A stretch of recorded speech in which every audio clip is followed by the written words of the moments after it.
We want to go for some breaking news from the Blaze on Jeremiah Wright. A new sermon that he gave was last week, right? And I want you to hear what he said, because this is tied into the Black Panthers. It's tied into Van Jones. It's tied into Louis Farrakhan, Occupy Wall Street, the anti-Israel stuff. This guy is in the thick of all of it. And if he's not directly involved in some of these things, it's the same kind of sentiment. So when you see an atheist billboard come out, and this atheist billboard is saying, there is no Jesus. When you see the Muslim Brotherhood in the White House meeting with the president, know that all of these things are tied together. It is not a conspiracy. It is the theory that we gave on the board and when I was at Fox over a year ago. They are working together for the destruction of the United States of America, the Western way of life, and all of capitalism. Listen to Jeremiah Wright last week. I'm not divisive. The media is divisive.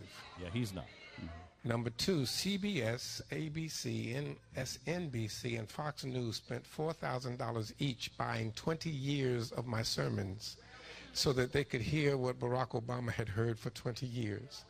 Then they took an 8-year-old sermon and a 5-year-old sermon and took 2 clauses out of context to try to scare white voters away from Barack Obama. There's 2. Number 1 and number 2. Really? Because I thought there were a few more than that. I've only heard him say 2 things. 200? You've only heard 2? Only 2 things. One from an 8-year-old sermon and one from a 5-year-old sermon. Those are the only 2 things. And they're perfectly fine when you put them into context? Oh, perfectly fine. Perfectly fine. U.S. KKKA, all of that stuff. That was perfectly understandable. We played our sermon. We played his controversial sermon in context. And it was totally cool? It was worse.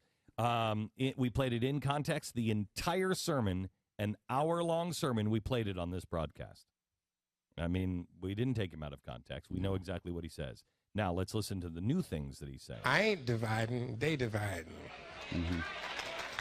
There are people in power right now who have opinions about you based on their privilege of skin color. I am in the text. Oh, he's in the text. No, he's in the text. What text is that? Soloninsky? I think it's his text. Okay. So I'm not sure why he continues to clarify that. I'm still in the text. What text? Yours? Because it's not in the Bible. What? It's not in the Bible. Pilate was European. Jesus was not European. They live in a world shaped by European standards of beauty, shaped by Moynihan studies, shaped by bell curves. They live in a different world from your world altogether. They are ignorant and arrogant, and these are graduates of Harvard and Yale setting policies for you based on the stupidity of David Hume, Immanuel Kant, Voltaire, George Wilhelm Friedrich Hegel, Thomas Jefferson, a pedophile. But again, he's not divisive. It's the media. It's not divisive to say Thomas Jefferson was a pedophile. That's pretty. Fine. He's in the text. Yeah. And let's not forget, he's in the text. Yeah, he wrote that down before, and that text he's still doing that. Yes. So don't try to test him on the Thomas Jefferson being a pedophile thing. Mm-hmm. Don't even do it. No. It's right there in the text. Roosevelt and the racist Supreme Court. Mm-hmm. The Theodore God Roosevelt. of the slaveholder and the God of the slave are 2 different gods. The God of the people riding on the decks of the slave ship and the God of the people riding beneath the deck saying, "Oh Lord, have mercy." Those are 2 different gods. The God of white supremacy is a different God from the God who came to set the captives free. The God who sanctions apartheid, the God who approves of shock and awe, the God who winks at collateral damage, the God who rubber stamps the racist exploitation of a people and the world's resources, that ain't the God who took on the form of a servant and became obedient unto death. Beware of whom you're talking to, believers. Y'all just might be serving 2 different gods. The God who says that black folk are inferior is not the God who said, "I made you in my image and you are mine." And what God was it that said black folk are inferior? I'm not familiar with that God. I don't know. What God is he talking about, man? These are but he's not divisive. No, he's just assuming that all whites believe these things. But he's not in the text here. Yeah, he's in the text. Oh, he's in the text. He's in the text. Okay. Yeah. God of sexism is not the God of Sojourner Truth or the God of Rosa Parks. The God who loves America and America only is not the God that Jesus told Nebuchadnezzar about, who loved the whole world. For God so loved the world that he gave his only begotten son. The God of racists is not the God of righteousness. The God of the greedy is not the God of grace. The God of Wall Street is not the God of Main Street. Now that I didn't know. I didn't know the God of Wall Street. Oh, yeah. There was a different God for Main Street. Yeah. Well, there's the God of Lexington Ave, which a lot of people in New follow. York? Yeah, and in New York City, and then of course you got the God of Maple, the God of Chestnut.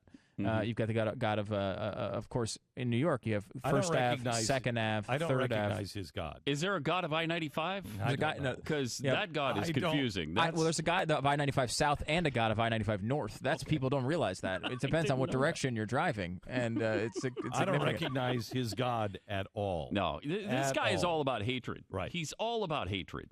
And he's all about vengeance. Yeah, absolutely about vengeance. And there's more.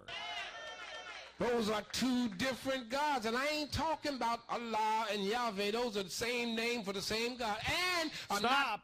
Wow. That's a pretty big deal. Yeah. He's not talking about the God of Allah and Yahweh.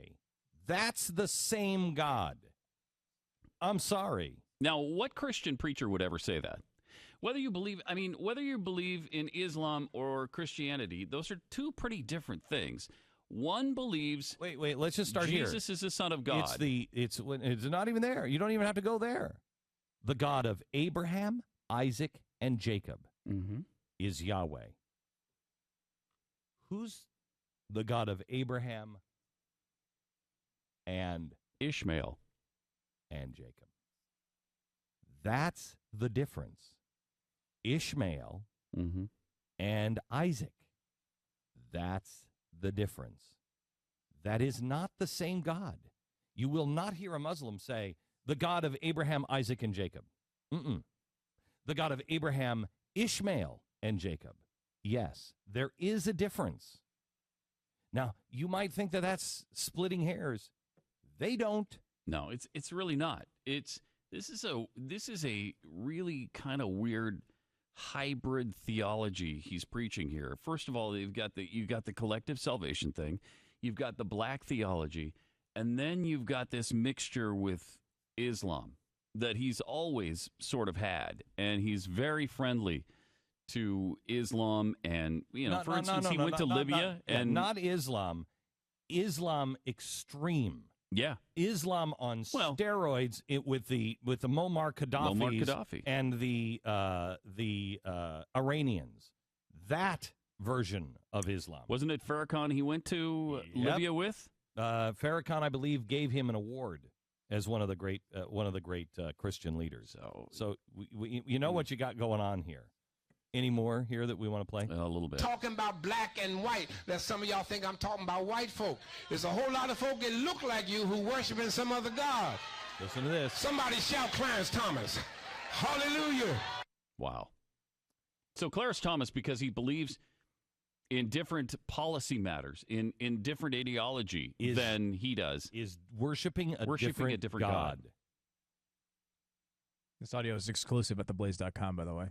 Pretty amazing stuff. You listen to the whole thing. But he's there. not divisive. It's the media. Okay. Why do you care about Jeremiah Wright? Why should you care? Again, I go back to, did the president say, this is the man who brought him to the understanding of Jesus Christ and his family? The answer to that is yes. While denying him, saying, I didn't listen to all of these. Jeremiah Wright just said he listened, the media spent $4,000 on all these 20 years of sermons that Barack Obama heard. While he was denying him, he said, look, yes, he brought me to my understanding of Jesus Christ. He brought me to Jesus. He brought me to Christianity. But there's crazy things I didn't understand. Are you hearing his version of Jesus Christ? Are you hearing what he believes? Now, I don't know about you, but I couldn't be brought to my understanding of how a government works by Adolf Hitler and be cool. I couldn't be brought to my understanding of freedom by Joseph Stalin. My understanding of farming by Mao. My understanding of let's all get together by Benito Mussolini and be cool. Yeah, well, I didn't agree with, I didn't agree with all the other stuff. Excuse me? The other stuff is what they are. You can't separate Mao and his farming policy from communism. You can't do it. I'm really a cafeteria Maoist. Are you really? Yeah, I just like to pick and choose certain Mao policies that I enjoy. Well, if you look at this, and then if you see on the website the brand new picture of Jeremiah Wright and Bill Ayers together, that's pretty significant, don't you think? Wait a minute, there's another guy he doesn't know. It doesn't matter if the president is involved with these people or not. They are all involved together. And what are they doing? A conspiracy to overthrow and a conspiracy to kill. If you listen to the Black Panthers audio that's also up on the Blaze we played last hour, that is a conspiracy to murder and a conspiracy to riot and a conspiracy to overthrow the United States of America. And it was on a conference call. And the audio is right there. These guys are working together. Jeremiah Wright is not separate from Louis Farrakhan. They run in the same circles. They believe the same things, and they're all being activated. In the words of Van Jones, which we'll play some Van Jones for you next hour, in the words of Van Jones, it's a perfect storm. If you listen to what happened with Van Jones last week, the guy was practically quoting everything that I said he would say. I mean, word for word. It's coming. This is why I ask you to lace up your boots. We have a message of love and of peace. It is the message of Gandhi and Martin Luther King. Van Jones is now actively trying to occupy that space. His words. He did it last week while I was on vacation. And if they occupy that space, they win. They win.